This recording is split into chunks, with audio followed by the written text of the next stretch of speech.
तो भाई लोग कैसे हो। आज मैं आप लोग के लिए चाचा चौधरी की स्टोरी लेके आया हूँ, चाचा चौधरी और पॉप शो। चलिए कहानी स्टार्ट करते हैं।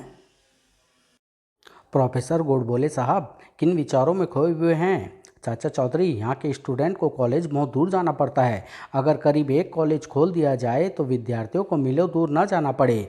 उस कॉलेज में मुझे फिजिकल इंस्ट्रक्टर बनाना। शहर बसा नहीं, उचक्के पहले तैयार हैं। साबू, कॉलेज की बिल्डिंग बनाने के लिए लाखों रुपए चाहिए, इसलिए मैं चाहता हूँ कि आप धन इकट्ठा करने में मदद करें। 10 रुपये मैं दान देता हूँ, मैं 50 पैसे। आओ साबू आओ, हम सेठ डोनगा बोनगा के पास चलें। बड़ा अमीर है लेकिन उतना ही कंजूस। सेठ बोंगा, मिस टटू, कंप्यूटर पर देख कर बताओ हमारी कंपनी को कितना फ़ायदा हुआ। 20 करोड़ रुपये। सेठ, 20 करोड़ में से कुछ कॉलेज की बिल्डिंग के लिए दान दे दो। इस पुण्य काम के लिए दिल खोलकर चंदा देना चाहिए। मैंने 15 लाख रुपए का चेक लिख दिया है, काफ़ी है। धन्यवाद, लेकिन बोनगा तुमने चेक पर अपने दस्तखत नहीं किए। मैं गुप्त दान देना चाहता हूँ। चाचा जी, मैंने कहा था ना, बोनगा कंजूस से एक पैसा निकालना भी मुश्किल है। सेड्रो, कॉलेज बिल्डिंग फंड में कुछ दान दो। चाचा चौधरी, मैं केस की बजाय सलाह दे सकता हूँ। क्यों नहीं तुम एक पॉप शो करते, पैसा अपने आप भागा आएगा। सेड्रो, अगर तुम कुछ देना नहीं चाहते तो कम से कम मजाक तो ना करो। म्यूजिक पॉप हो या रॉक, किसी को समझ में नहीं आता। इसका तुम फायदा उठाओ और एक म्यूजिकल ग्रुप बनाओ। दर्शक अंडे मारेंगे। चाचा जी, हमने हमेशा जोखिम उठाए हैं, एक और सही। कुछ दिन बाद रॉकी साबू के पॉप शो में मुझे 2 टिकट चाहिए, खूब मज़ा आएगा। उधर घर पर रॉकेट कुत्ता रो रहा है। बिनी रॉकेट म्यूजिक की प्रैक्टिस कर रहा है। उस दिन साबू का म्यूजिक शो शुरू होने वाला है। अच्छा हंगामा होगा, मैं सुर पर नाचूंगी। हमें आगे पहुंचना चाहिए। जागो जागो, भागो भागो, याद यह बात तेरे भले में, पैंट तेरे गले में। ओह, इलेक्ट्रिक गिटार के करंट ज़्यादा आ गया, शॉर्ट सर्किट हो गया।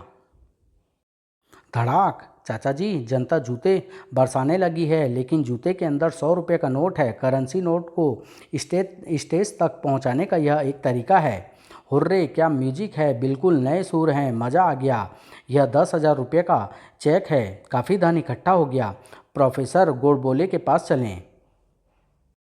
प्रोफेसर साहब, लीजिए, इस धन से आप लड़के लड़कियों के लिए कॉलेज खोल सकते हैं।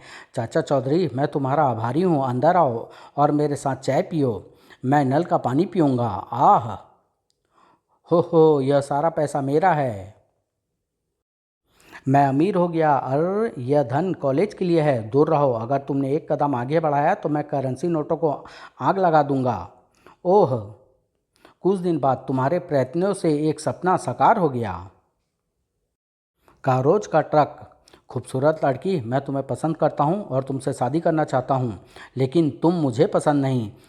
कारोज को जो चीज़ पसंद आती है वह ले लेता है। सारा शहर मेरे डर से सहम जाता है। बचाओ। मजनू, जब वह लड़की तुम्हें पसंद नहीं करती तो क्यों नहीं तुम अपना रास्ता नापते। बूढ़े, तुमने बीच में दखल दिया, अब तुम्हें मरना होगा। धप।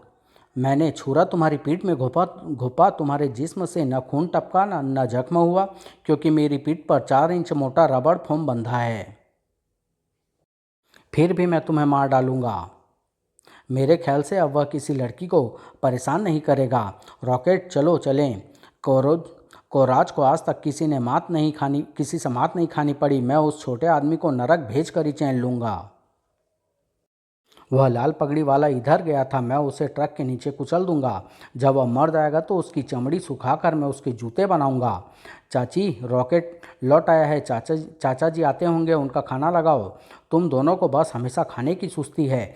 मेरा दुश्मन वह जा रहा है, उसे बचाव का मौका दिए बगैर टक्कर मारता हूँ। वह ट्रक तेजी से चाचा चौधरी की तरफ आ रहा है।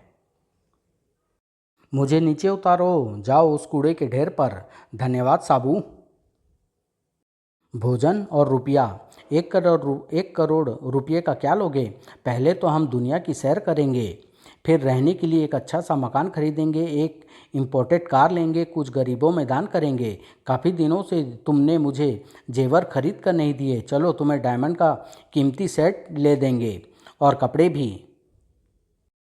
बाकी पैसे जो बचेंगे उनके शेयर खरीदेंगे। राघवी, चाचा चौधरी का सारा रुपया हमें मिल सकता है। पूनू, कैसे? तुम सारे परिवार को खाने पर आमंत्रित करो। जब घर खाली होगा तो पीछे से मैं 1 करोड़ रुपया लेकर चंपत हो जाऊंगा। अब तुम जाओ और उन्हें ले आओ। चाचा जी, मैं चाहती हूँ कि आप आज मेरे मेहमान बने। रॉकेट को भी ले आइए, उसके लिए मैंने खीर बनाई है। तुम हमारे लिए कितना सोच रही हो। मेरे हाथ का बनाया खाना खाओगे तो हमेशा याद करेंगे। बैठिए और खाने का लुत्फ़ उठाइए। सचमुच खाना स्वादिष्ट है, आज भूख भी बड़ी लगी थी। चाचा चौधरी अपने घर को ताला नहीं लगाया, इससे मेरा काम और आसान हो गया है। चाचा चौधरी की तिजोरी खाली पड़ी है, शायद 1 करोड़ रुपया उसने दूसरी जगह रखा हो। अलमारी भी नहीं, अलमारी में भी नहीं है। कुछ लोग रुपया तकिए या चादर के नीचे छुपा कर रखते हैं, वह यहाँ भी नहीं, बक्से में भी नहीं मिला। सारा घर छान मारा मगर चाचा चौधरी का 1 करोड़ रुपया नहीं मिला। मुझे अपना घर जाना चाहिए। चौधरी, मैंने तुम्हें दुनिया की शहर, बंगला, कार, डायमंड का सेट और शेयर खरीदने की बात करते सुना था। आखिर उन चीज़ों के लिए पैसा कहाँ है? मैंने 1 करोड़ रुपये का इनाम वाला लॉटरी का टिकट खरीदा है। हम इसी पैसे की बात कर रहे थे। स्वादिष्ट खाने के लिए धन्यवाद। घुसपैठिए। नंबर 1, हम भारत में किस लिए आए हैं? नंबर 4, यह एक सीक्रेट प्लान है। इस देश में हमें तोड़ फोड़ करना है। यह सारा काम बिना किसी को शक में डाले करना होगा। लिस्ट में सबसे ऊपर उस अस्पताल को उड़ाना है। बिल्डिंग के गिरते ही अस्पताल के सारे डॉक्टर, नर्सें और मरीज दब कर मर जाएंगे। लेकिन नंबर 1, उस अस्पताल को गिराएंगे कैसे? पावरफुल बम से, जो कि कार द्वारा वहां पहुंचाया जाएगा। वह बम कहाँ है? अड्डे पर। हम अड्डे पर चलते हैं, वहाँ से बम लेंगे और तुम्हें सारा प्लान समझाऊंगा। यह पावरफुल बम बड़ी इमारत को गिराने की क्षमता रखता है। यह कार में रखा होगा। हम कार ड्राइव करके अस्पताल तक ले जाएंगे। कार वहां खड़ी करते ही विस्फोट होगा। कार के साथ अस्पताल भी तहस नहस हो जाएगा, कोई सुराग नहीं बचेगा। लेकिन नंबर 1, हम भी मारे जाएंगे। ऐसा नहीं होगा। कार पार्क करके हम चुपके से उतर जाएंगे और रिमोट कंट्रोल से बम का विस्फोट करेंगे। बम डिक्की में रख दिया, आओ चलें। 1 मिनट रुकना, मैं अड्डे में रिमोट कंट्रोल भूल गया। उसके बिना सारा प्लान फेल हो जाएगा। वह रहा वह। नंबर 4, चलो, हम ठीक जगह पहुंच गए। गाड़ी पार्क करो, जल्दी आओ।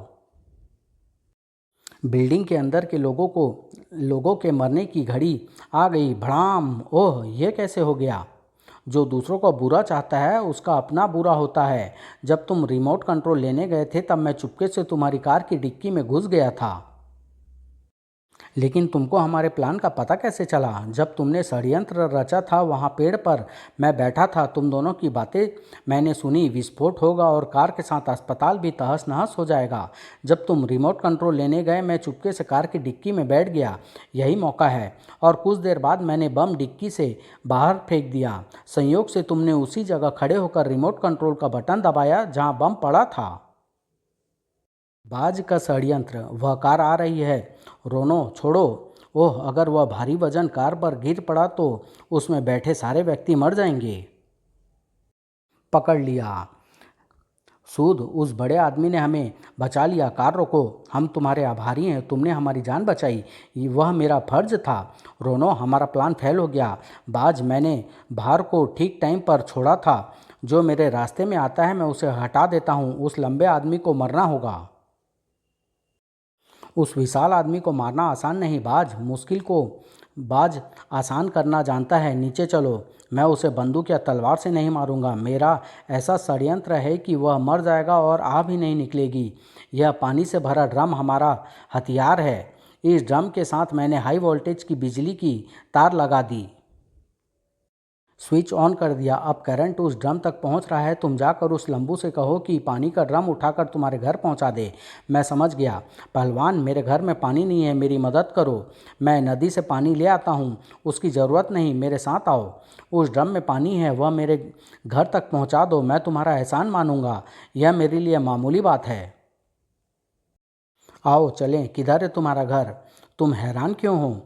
उस ड्रम से हाई वोल्ट का करंट पास हो रहा है, फिर भी तुम मरे नहीं। वह इसलिए कि इस इलाके की बिजली चली गई है। क्या? मैं फिर नाकामयाब रहा। इस ड्रम को मैं किक मारकर लुढ़का देता हूँ। बिजली आ गई। समाप्त।